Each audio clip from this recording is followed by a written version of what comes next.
Hi friends, అందరికీ తొలి ఏకాదశి శుభాకాంక్షలు. ఈరోజు నేను మా పాప గుడికి అయితే వెళ్ళాము. ఇది కట్టపుట్టాలమ్మ గుడి, కరకంబాడి రోడ్లో ఉంటుంది. చాలా బాగుంటుంది టెంపుల్. మీరు కూడా తిరుపతి దగ్గరలో ఉంటే ఖచ్చితంగా విజిట్ చేయండి ఈ ప్లేస్ని. అమరా హాస్పిటల్ దగ్గరలోనే ఉంటుంది. నేనైతే ఎప్పటి నుంచో అనుకుంటున్నాను ఈ గుడికి వెళ్ళాలని. ఇప్పటికైతే కుదిరింది గుడికి వెళ్ళడం. చాలా బాగుంది గుడి. అసలు ఇంత పెద్ద పుట్ట నేను ఎప్పుడు చూడలేదు. టెంపుల్లోకి ఎంటర్ అవుతానే ఈ పుట్ట అనేది కనిపిస్తుంది. మేము వెళ్ళింది అయితే సండే.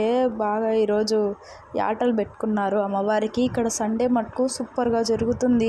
ఆల్రెడీ అమ్మవారికి ప్రసాదంగా చేసినారు. ఇంకా 2 రెడీగా ఉన్నాయి.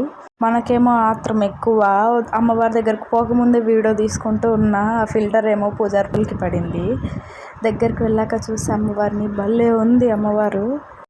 పక్కనే నాగాలమ్మ గుడి కూడా ఉంది. నాగాలమ్మ వెనకలే పుట్ట ఉంది చిన్నది. ఆ పుట్ట చుట్టూ 9 ప్రదక్షిణాలు అయితే చేసుకున్నాము నేను మా పాప. చిన్నప్పుడైతే ఇలా అమ్మవారికి ప్రసాదం ఇచ్చేటప్పుడు కోడిని అసలు చిన్నగా ఏడ్చేదాన్ని కాదు నేనైతే. ఇప్పుడైతే అంతగా లేదు. నేను పోకముందే ఒక యాటని అయితే అమ్మవారికి ప్రసాదంగా ఇచ్చినారు. అక్కడ మొత్తం బ్లడ్ అంతా ఉంది. ఒక నిమిషం నాకు ఎట్లానో అనిపించింది, కానీ అమ్మవారికి ఇచ్చారు కదా అనేసి ఓదార్చుకున్నాను నాకు నేనే. ఇంకా ఈరోజు ఏకాదశి కదా, విష్ణుమూర్తి నిద్రపోతాడు ఈరోజు. అందుకే గోవిందరాజ స్వామి గుడికి అయితే వచ్చా నైట్. అసలు చూడండి ఎంత క్రౌడ్ అంటే అంత క్రౌడ్ ఉంది. అసలు దర్శనం అవుతుందో కాదో అనుకున్నా. నేనైతే 6కి వస్తే నాకు 9కి అయిపోయింది దర్శనం. ఆల్మోస్ట్ 3 hours పట్టింది నాకు తిరుమల లాగా. నడుచుకుంటూ వస్తుంటే హాస్టల్కి ఇలా పీర్ల పండుగ, ఈరోజు మొహరం కదా. పీర్లు మన ఊర్లలో అయితే బాగా పట్టుకొని ఎగురుతూ ఉంటారు, కానీ ఇక్కడ మటుకు ఆటో కట్టినారు. ఏదో నాకు కొంచెం విచిత్రంగా అనిపించింది, ఏంది ఇక్కడ ఇలా చేస్తున్నారు అని.